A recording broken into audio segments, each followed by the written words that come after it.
조금만 더 키워주시면 감사하겠습니다.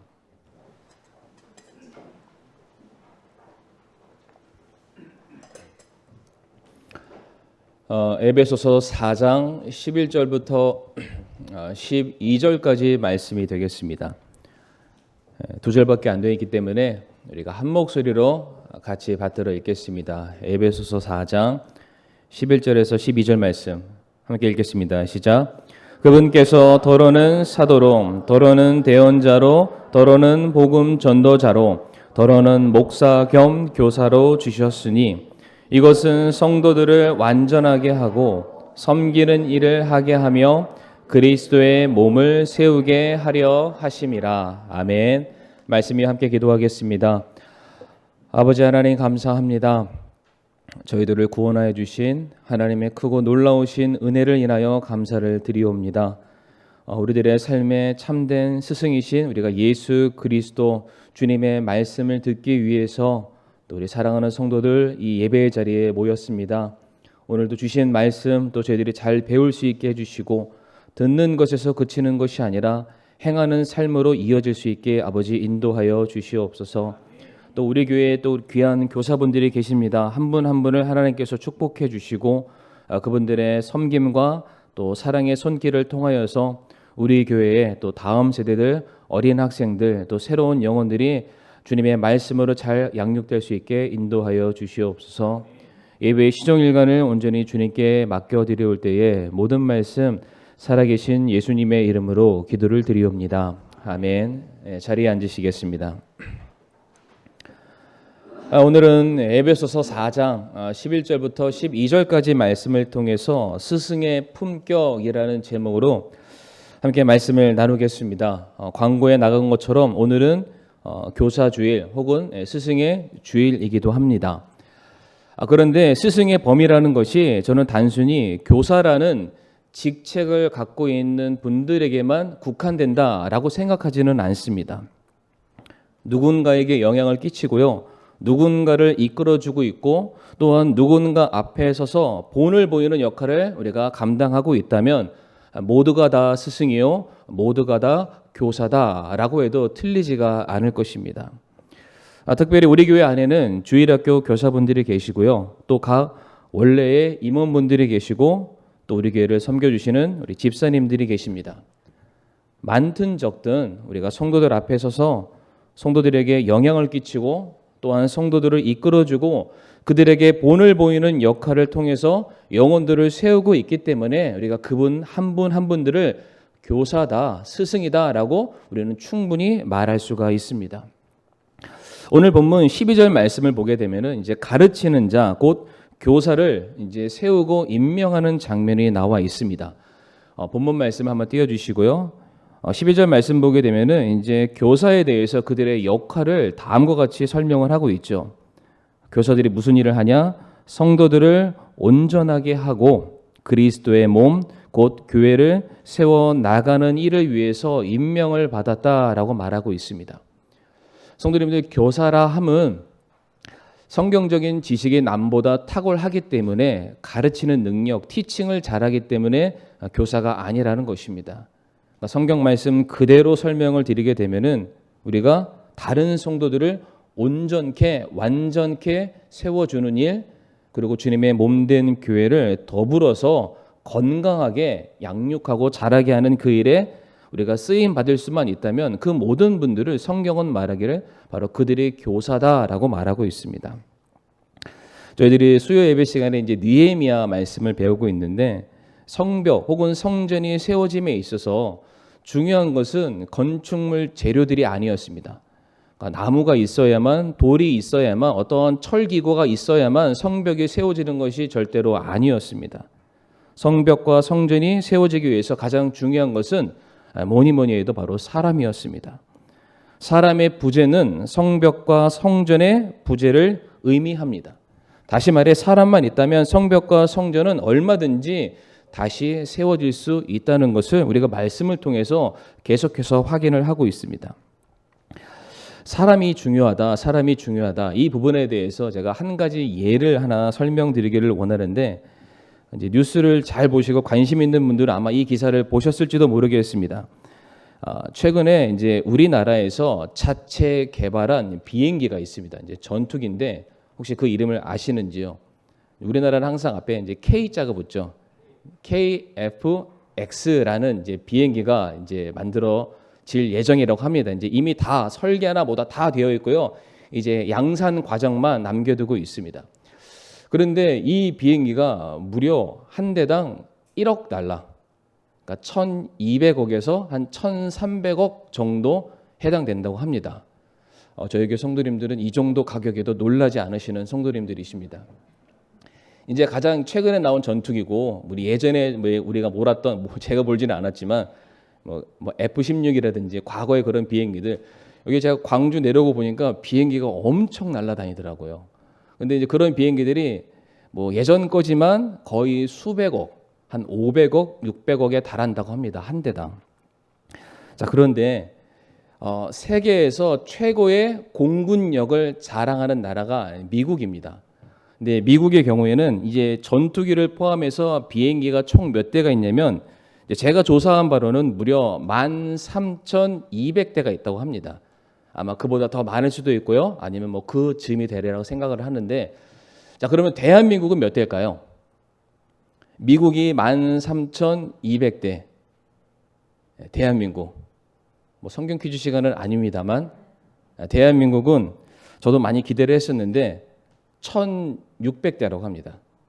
굉장히 많이 차이 나죠. 뭐 거의 10배 이상 차이가 나게 되는데, 자, 그러면은 한번 제가 질문 한번 드려볼 텐데, 대한민국이 세계 최고의 공군력을 갖기 위해서 미국을 능가하는, 그러니까 계산적으로 따지면 한 12,000여 대의 비행기를 사들이면, 공장에서 이 KF-X를 12,000대를 순식간에 만들어내면은 대한민국의 공군력이 세계 1위가 될 수 있을까요?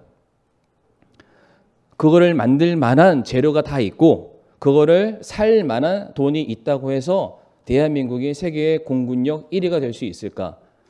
아마 그렇지는 못할 겁니다. 왜 그럴까요? 예, 맞습니다. 그러니까 비행기를 사면 뭐 합니까?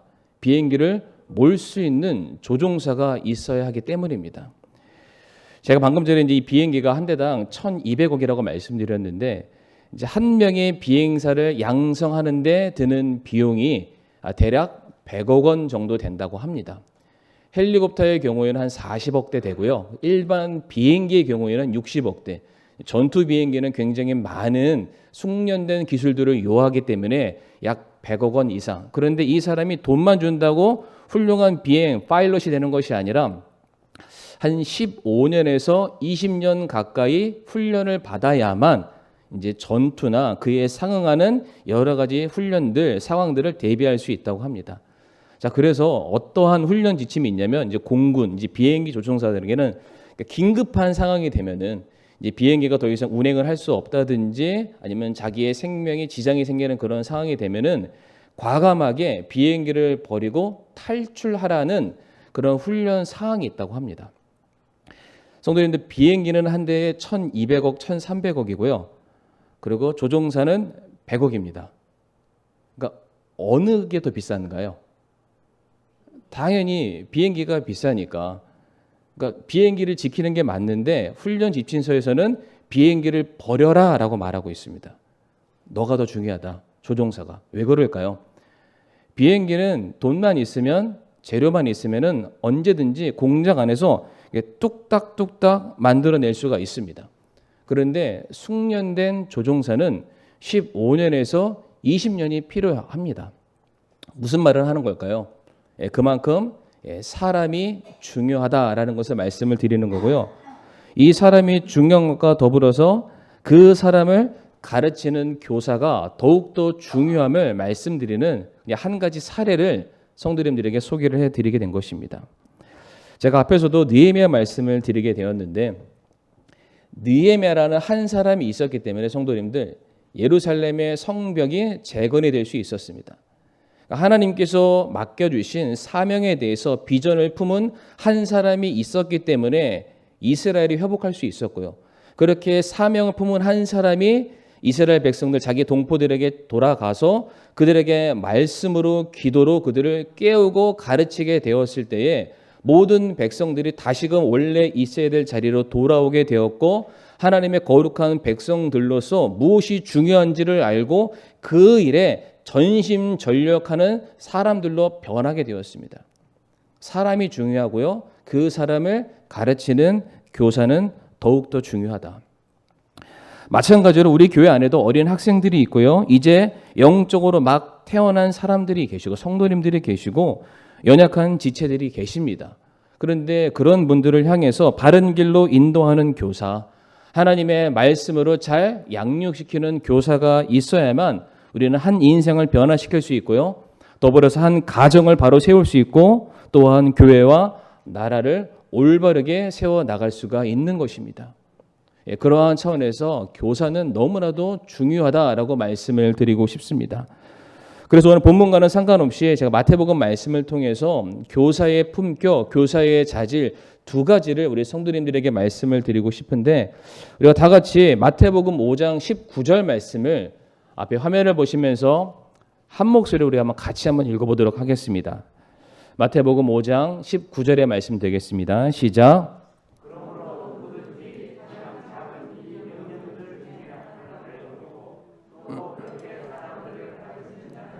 하늘의 왕국에서 가장 작은 자라 불리되 누구든지 그것들을 행하고 가르치는 자 곧 그는 하늘의 왕국에서 큰 자라 불리리라. 아멘. 우리가 지금 읽었던 마태복음 5장 19절에서는 교사의 자질, 품격 두 가지를 우리가 찾아볼 수 있는데 첫 번째 교사는 우리 화면을 넘겨주시길 바랍니다. 같이 한번 읽어볼까요? 시작. 교사는 모든 말씀을 가르치는 자입니다. 아멘. 교사는 뭐라고요? 모든 말씀을 가르치는 자입니다. 19절 말씀 본문을 다시 한번 띄워주시고요. 이 말씀 보게 되면 하나님의 말씀을 가르치는 모든 교사, 선생들이 반드시 지켜야 될 것은 무엇이냐? 하나님의 말씀을 절대로 가볍게 여겨서는 안 된다는 것입니다. 하나님의 말씀에 크고 작은 것은 없습니다. 이 말씀에도 가장 작은 것 하나를 가지고 내 자의적으로 해석을 하고요. 이 말씀을 시대적인 상황에 고려해서 어떤 것은 지금 지켜도 되고 어떤 것은 지금 지키지 않아도 된다라는 이러한 식으로 가르치는 교사는 하나님께서 결단코 기뻐하지 않으신다라고 말씀하고 계십니다. 작은 명령 하나라도 우리는 그 말씀을 어겨서는 안 된다. 모든 말씀 하나하나를 하나님의 말씀으로 받아들이고 그 말씀을 목숨 걸고 우리가 섬기고 있는 가르쳐야 될 대상들에게 우리가 올바르게 전할 수가 있어야 된다는 사실입니다. 몇 주 전 오후 예배 시간에 말씀의 중요성에 대해서 성도님들에게 설교를 해드린 적이 있습니다. 거기에 제가 1.1획에 대해서 설명을 드렸는데 우리 성도님들 기억을 하시는지요? 1점을 제가 소개하면서 어떠한 예를 설명을 드렸냐면은 호세아의 이름에 점이 하나 더해졌을 때에 여호수아가 되었다라고 말씀을 드렸습니다. 이제 원래 여호수아의 이름이 호세아였는데 이제 그 호세아라는 사람이 하나님의 백성을 이제 인도하는 그런 과정 속에서 모세 다음에 지도력을 이제 전가받게 되잖아요. 바로 그러한 호세아에게 하나님께서 이제 그의 인생 가운데 방점을 하나 찍게 됩니다. 그의 이름에 점 하나가 찍히게 되었을 때에 그의 이름이 여호수아로 바뀌게 되죠. 호세아의 이름의 뜻은 구원이라는 뜻입니다. 그런데 거기에 점 하나가 찍히게 되었을 때 그 이름의 뜻이 무엇으로 바뀌게 되냐면 그냥 구원이 아니라 하나님께서 너희를 구원하신다라는 의미로 바뀌게 됩니다. 그러니까 그 점 하나라도 우리가 그냥 지나칠 수 없다는 것을 그때 설명을 드렸고요. 1획에 대해서 설명을 드리면서 그 히브리어 스펠링이 굉장히 유사함을 설명을 드리면서 뭐라고 말씀드렸냐면은 모세의 얼굴에 났던 그 광채가 우리가 잘못 번역을 하게 되면은 획을 잘못 보고 잘못 이해하게 되면은 모세의 얼굴에 나와 있는 광채가 모세의 머리에 달려 있는 뿔로 변할 수 있다라고 설명드렸던 것을 기억하실 겁니다. 하나님의 말씀을 가볍게 대하고 안일하게 대하는 순간 전혀 다른 뜻이 되고요. 그 말씀 자체의 뜻을 변개시키게 되는 것이고요. 그로 말미암아 다른 결론과 다른 열매를 맺게 됨을 성경이 우리에게 명확하게 가르치고 있습니다. 오늘 본문 말씀도 보게 되면은 마태복음 5장 19절에 어기다라고 되어 있죠. 너희가 하나님의 말씀을 어겨서는 안 된다라고 되어 있는데요. 이 어기다라는 뜻의 어원을 살펴보니까 파괴시키다, 오염시키다라는 뜻을 품고 있습니다. 다시 말해 우리가 하나님의 명령 하나를 어기는 것은 그냥 우리가 하나를 불순종했다, 순종했다 이러한 단순한 차원이 아니라 우리가 하나님의 말씀을 경히 여기고 안일하게 대하는 순간 나와 하나님과의 관계가 오염이 되는 겁니다. 친밀했던 관계가 파괴가 되는 것이고요. 내 신앙의 순수성이 이제는 더럽혀질 수 있음을 성경이 우리에게 가르쳐 주시고 계십니다. 그러하기에 별것 아닌 것 같은 하나님의 말씀에 대해서도 이것을 가르치는 교사에 대해서는 어떠한 마음을 가져야 되는가? 이 말씀 한 구절 한 구절이 내 목숨을 지키는 생명과도 같은 것이라는 그 사명을 가지고 우리가 섬기고 가르치는 대상들을 향해서 우리가 전적으로 헌신하고 순종하는 그 모습으로 우리가 가르쳐야만 한다. 그래서 교사는 모든 말씀에 대해서 이것을 내 필요에서 선택하는 것이 아니라 하나님께서 내게 그 말씀을 허락하셨다면은 그 말씀 그대로 전달할 줄 아는 자가 되어야 되는 것입니다. 우리 백형희 집사님께서 아까 기도할 때 뭐라고 기도하셨냐면은 더도 말고 덜도 말고라고 하셨습니다. 그냥 우리는 주어진 말씀 그대로 순종하고 순종한 말씀을 그대로 가르치는 역할, 이것이 교사의 본분이 되겠습니다. 두 번째로 교사의 품격, 스승의 품격은 무엇이냐면 같이 한번 읽어볼까요? 시작. 교사는 먼저 말씀을 행하는 자입니다. 아멘. 교사는 먼저 말씀을 행하는 자다. 마태복음 5장 19절 말씀을 잘 보게 되면은 가르치기만 잘해서는 안 된다라고 말씀하고 계십니다. 전제가 있죠. 가르치는 것이 먼저가 아니라 뭐라고 되어 있나요? 그것들을 행하고 가르치는 자. 그러니까 행하는 것이 우선됨을 우리에게 강조하고 있습니다. 행함이 없이 가르치는 것은 거짓된 것이며 진실되지 못함을 성경이 우리에게 말씀을 하고 계십니다. 가르치는 교사나 선생이 먼저 하나님의 말씀대로 살아봐야 되고요. 그로 말미암아 순종의 열매를 거둔 것을, 내가 직접 경험한 것을 내가 가르쳐야 되는 대상들을 향해서 마치 간증을 하는 것처럼 실제 그 열매를 보여주면서 하나님의 말씀이 살아있음을 우리는 그들에게 선포할 수 있어야만 하는 것입니다. 우리는 언뜻 생각하기를 우리가 누군가에게 무엇인가를 가르친다고 했을 때 내가 말을 하면은 상대방의 그 말을 듣고 이해를 하겠지. 그러니까 이가 잘 받아들였으면, 잘 들었으면 잘 알겠지. 이렇게 생각하기 마련입니다. 자, 그런데 그렇지는 않습니다. 배우는 모든 사람들은 나를 가르치는 대상을 바라보고요. 그의 삶을 보고 내가 어떻게 행할지를 선택을 하게 됩니다. 혹시 성도님들 영어로 알겠습니다, 알겠다. 아까 혹시 뭔지 아십니까? 영어로? 뭐 그것도 있습니다. 이해한다라는 뜻이기도 하고요. 알겠다, 알겠습니다. 예, I see라고 되어 있습니다. I see. 그러니까 see 자체가 영어 단어가 본다라는 거잖아요. 무슨 말일까요? 내가 봐서 알겠다라는 겁니다. 백문이 불여일견이다. 아무리 설명해도 못 알아듣는 게 있죠. 그런데 한번 봤더니 무슨 말 하는지 알겠다라는 거죠. 제가 이 시간에 성도님들에게 1분 30초짜리 영상을 하나 보여드리도록 하겠습니다. 한번 보시고 나는 어떤지 우리 성도님들 잘 한번 자신을 돌아보는 시간을 갖기를 바라겠습니다.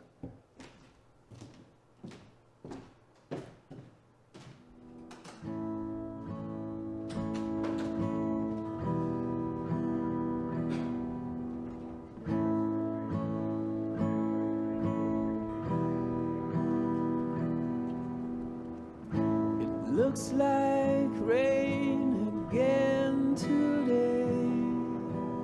Dark clouds gather and fill the sky. Don't know how to talk to you, just know how to say goodbye. Have you actually got a driver's license? I don't think so. Did you see it back there, Go back where you came from. Learn this movie. Go back where you came. You don't know anything to me.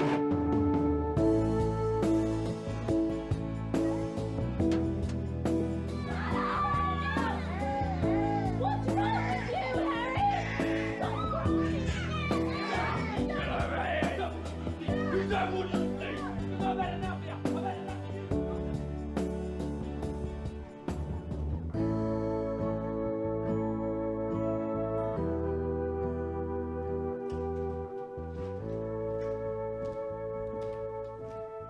네, 꺼주셔도 됩니다. 잘 보셨나요? 본대로 행한다라고 말하고 있습니다. Children see, children do라고 되어 있죠. 본대로 행한다. 저도 이 영상 보면서 제가 저희 자녀들한테 잘하고 있나 좀 생각을 해보게 됐습니다. 성도님들, 우리가 자녀들에게 그리고 우리가 교회에 가르쳐야 될 학생들에게 예배의 중요성을 가르치기 전에 성도님들이 먼저 예배 드림에 목숨 거는 모습을 보여주시기를 바랍니다. 말씀의 중요성을 가르치기 전에 먼저 하나님의 말씀을 양식 삼아 살아가는 모습을 먼저 보여주시기를 바랍니다. 기도의 중요성을 가르치시기 전에 먼저 무릎 꿇고 기도하는 모습을 보여주시기를 바랍니다. 참고로 저는 이제 제 신앙에 거의 8할에서 9할 이거는 다 저희 어머니로부터 왔습니다. 실제로 저를 위해서 지금도 기도하고 계시고요. 제 믿음이 형성되는 모든 과정 속에서 저는 철저하게 저희 어머니가 제 삶의 롤 모델입니다.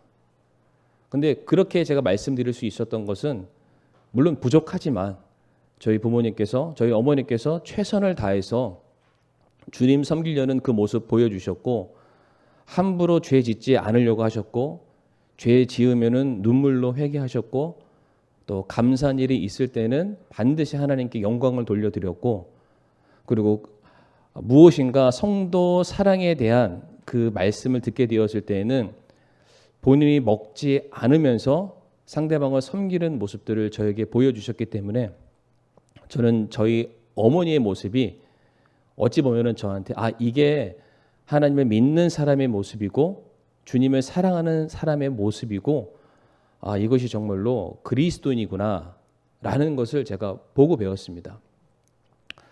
이 시간은 제가 저희 어머니를 자랑하고 그런 시간은 절대로 아닙니다만 저라는 사람이 이 자리에 오기까지 절대적인 영향을 끼쳤던 분이 솔로몬도 아니고요. 다윗도 아니고 사무엘도 아니고 바울도 아닙니다. 저희 어머니였습니다. 저희 어머니의 눈물의 기도가 그리고 삶의 모범을 보였던 그 한 걸음 한 걸음이 오늘날 저희의 모습을 만들었다라는 것을 제가 자신 있게 말씀을 드리면서 우리도 마찬가지라고 생각을 합니다. 우리의 자녀들에게 있어서 그리고 우리 교회에 더해지는 새로운 영혼들을 향해서 정말로 그들이 주님 사랑하는 사람이 되기를 원한다라고 하면은 우리가 그렇게 먼저 살아가야 할 것입니다. 고린도전서 11장 1절 말씀 보게 되면 내가 그리스도를 따르는 자가 된 것 같이 너희도 나를 따르는 자가 되라라고 말씀하고 있습니다. 사도 바울이 고린도 교회 성도들을 향해서 내가 너희들에게 수일 동안 말씀을 잘 가르쳤으니까 이제 너희들이 배운 대로 알아서 잘 해라라고 말하지 않았습니다. 자신이 먼저 어떻게 주님을 섬기는 것인지, 무엇이 영혼을 사랑하는 것인지, 어떻게 해야 이 교회를 세워나가는 일에 내가 헌신된 모습을 보여주는 것인지를 바울은 먼저 그의 삶을 통해서 그의 행함을 통해서 성도들에게 보여줬습니다.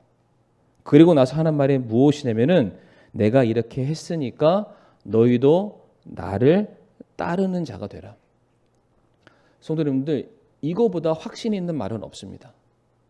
내가 정말로 하나님 보시기에 부끄러울 것이 없을 정도로 내가 최선을 다해서 순종했으니까 이렇게만 하면 하나님께서 기뻐하실 것이고, 이렇게만 하면은 하나님께서 우리의 삶을 반드시 선한 길로 인도해 주실 것을 나는 믿는다. 사도 바울은 먼저 자신을 따르는 모든 성도들에게 그의 삶의 모본을 보이게 되었던 것입니다. 그러한 차원에서 우리 성도님들께 말씀드리고 싶은 것은, 오늘 교사주일이니까 우리 교사분들이 정말 중요합니다. 우리 교사분들이 부모의 심정으로 우리의 학생들과 어린 영혼들과 이제 막 구원받은 사람들을 가르치는 것도 굉장히 중요합니다. 그런데 우리 성도님께 말씀드리고 싶은 것은, 우리 자녀들의 진정한 교사는요, 주일학교 교사가 아닙니다.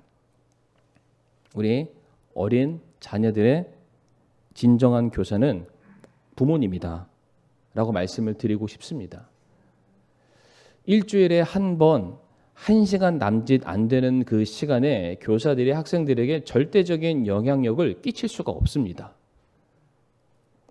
매일 일정한 시간, 같은 장소에서 삶을 함께 보내고 있는 부모의 역할이 너무나도 중요하다는 것입니다. 성도님들, 이제는 가정이 단순한 그냥 뭐 잠만 자고 밥만 먹는 그런 곳이 아니라, 이제는 가정 자체가 신앙 교육의 현장으로 바뀌고 있습니다. 제가 책을 보니까 실제 지금 미국 주일학교 같은 경우도 이제 그 사역의 패러다임이 완전히 변하고 있는데, 이제 주일학교 자체 사역이 이제 거기서만 끝나는 것이 아니라, 이제는 주일학교 사역이 교회를 벗어나서 가정 안에서도 이어질 수 있도록 계속적으로 그런 프로그램들을 바꾸고 있다고 합니다. 왜 그럴까요? 일주일에 한 번 나오는 그 시간으로는 결코 가능하지 않다는 것을 이제 깨달았기 때문입니다. 실제 코로나로 인한 영향이 있기도 하겠지만은 우리들의 삶은 여러 가지로 많이 변했습니다. 이제는 예전과 같은 그런 삶으로 돌아갈 수 없죠. 이제 대부분의 많은 사람들이 집 안에서 일을 하고 있고요. 집 안에서 공부를 하고 있고, 집 안에서 여가를 보내는 그런 시대를 살아가고 있습니다. 그러니까 가족들이 서로 가장 많이 만나고요. 가족들이 서로에게 가장 많은 영향력을 주는 시대 가운데 저희들이 살아가고 있다는 것입니다. 그래서 성경 말씀도 보게 되면은 시내산 위에서 하나님의 말씀, 십계명 율법을 받아 들은 사람은 모세였습니다. 그러니까 모세보다 하나님의 말씀을 더 잘 가르칠 수 있는 사람은 없습니다. 모세보다 하나님의 말씀, 율법에 대한 진의를 정확하게 이해하는 사람은 그보다 더 나은 사람이 없습니다. 그런데 신명기 6장 말씀 보게 되면 모세가 뭐라고 얘기하냐면은, 부모들아 너희 자녀를 가르치라라고 되어 있습니다. 그 자녀를 나한테 보내라, 내가 그 자녀들을 가르치겠다라고 말하지 않고요. 먼저 부모들을 불러다가 십계명, 하나님의 율법, 계명, 규례들에 대해서 다 설명해 주고요. 이제 너희가 너희 각자 집으로 돌아가서 너희의 자녀들을 앉아 있을 때라든지 서 있을 때라든지 잘 때라든지 깨 있을 어떠한 상황을 상관하지 않고 그 말씀을 가르치는 일에 너희들이 전념해야 된다, 쓰여져야 된다라고 가르치고 있습니다. 뜬금없이 교사주일인데 갑자기 부모주일로 바뀌었죠. 그런데 성도님들, 누군가에게 영향을 줄 수 있고 누군가의 삶을 인도하고 있으며 누군가에게 사랑을 베풀 만한 위치에 있다면, 처음에 말씀드렸잖아요. 누구나 다 교사고 스승이다라고 말씀을 드릴 수가 있습니다. 성경에 부모의 역할이 얼마나 중요한지 아브라함과 이삭의 삶을 대조해 보면 우리가 명확하게 알 수가 있습니다. 이삭, 그의 아버지 아브라함의 삶을 그대로 답습하게 됩니다. 아브라함이 기근을 맞이하게 되었을 때에 하나님께서 허락하신 약속의 땅이었음에도 불구하고 잠깐 자기의 삶의 쾌적함을 위해서 이집트로 내려가는 장면이 창세기 12장의 말씀에 기록되어 있죠. 그런데 그로부터 몇 년이라는 시간이 지나고 난 그 이후 아브라함의 아들이었던 이삭 역시 하나님께서 허락하신 약속의 땅에 거주하다가 그 역시 기근을 맞이하게 되었을 때에 그의 아버지와 동일하게 이집트로 떠나는 모습이 또한 기록되어 있습니다. 마찬가지로 아브라함이 위기의 순간 자기의 아내 사라를 자기의 누이라고 말하면서 위기를 벗어나려 했던 것처럼 창세기 26장 7절 말씀 보게 되면은 이삭 역시 자기 아내를 누이라고 말하며 자기에게 처해졌던 그 위기의 순간을 넘어가려고 했었던 그 모습을 고스란히 살아가고 있습니다. 아까 영상처럼 children see, children do. 본대로 그대로 행하는 거죠. 이삭은 자기 아버지 아브라함의 삶을 그대로 답습해 나아갔다는 것을 우리가 볼 수가 있습니다. 그러니까 마찬가지입니다. 우리 성도님들, 내 자녀의 현재의 믿음의 수준은 결국 누구를 벗어나지 못할까요? 부모의 수준을 벗어날 수가 없습니다. 부모가 얼마만큼 주님을 사랑하는가에 맞춰서 자녀가 따라올 수밖에 없다는 사실입니다. 그러니까 교회도 마찬가지라고 생각을 합니다. 담임 목사와 우리 집사님들과 먼저 가르치는 교사들이 얼마나 주님을 사랑하고 영혼을 사랑하고 교회를 위해서 헌신하는가, 그 기준이 결국에는 성도들이 동일한 기준으로 올라올 수밖에 없다는 것입니다. 예수님에 대해서 말씀을 드리길 원하는데요.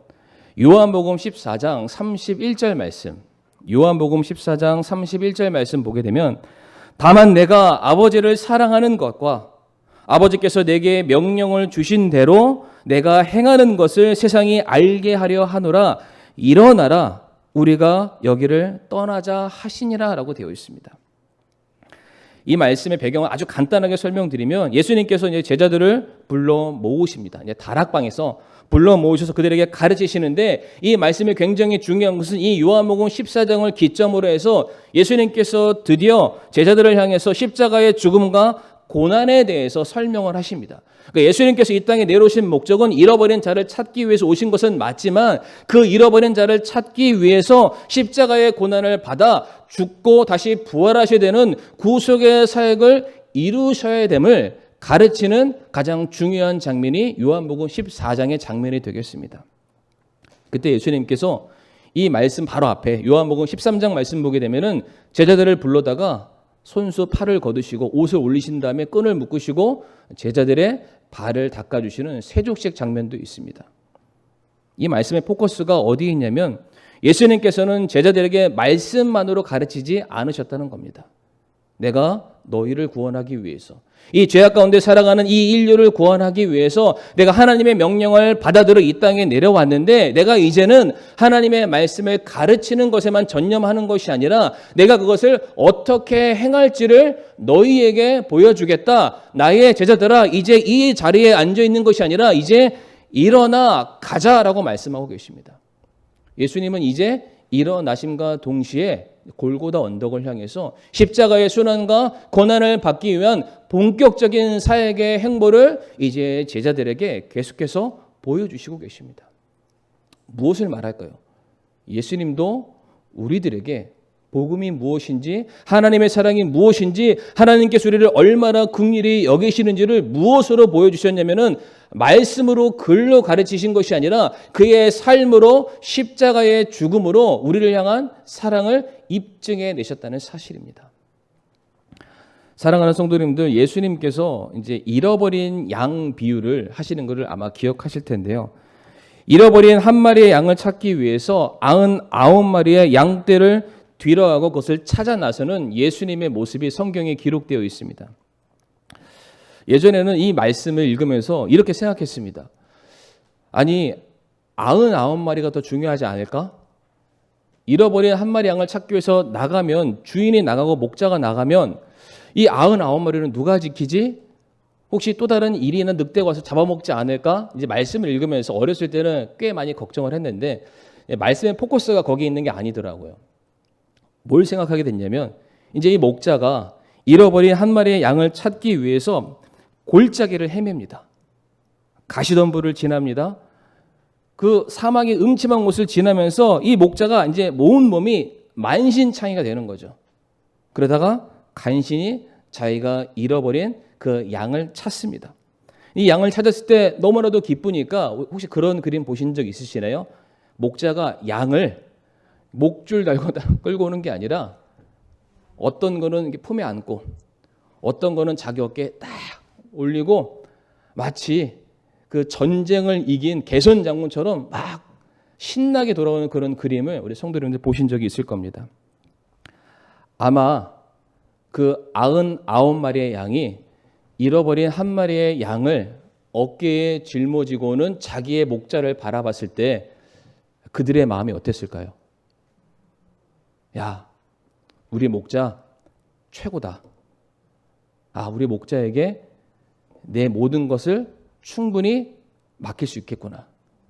혹여나 내가 이 자리에서 잠시 이탈했다 할지라도 저분은 반드시 자기 목숨 걸고 나를 찾아오실 분이야. 저는 이게 양에게만 적용되는 것이 아니라 우리들에게도 동일하게 적용된다라고 저는 믿습니다. 예수님께서는 제자들과 수많은 사람들에게 나는 너희의 선한 목자야 라고 말씀하지 않으셨습니다. 대신에 선한 목자가 어떠한 일을 하는지 그의 삶을 통해서 십자가를 통해서 우리 앞에 완벽하게 입증을 해내셨습니다. 그래서 예수님께서 공생의 사역 가운데 제일 많이 욕하시고 제일 많이 저주했던 대상이 혹시 누군지 아십니까? 서기관과 바리새인들이었습니다. 그들은 가르치는 데는 능했지만은 그들의 삶에 행함이 없었습니다.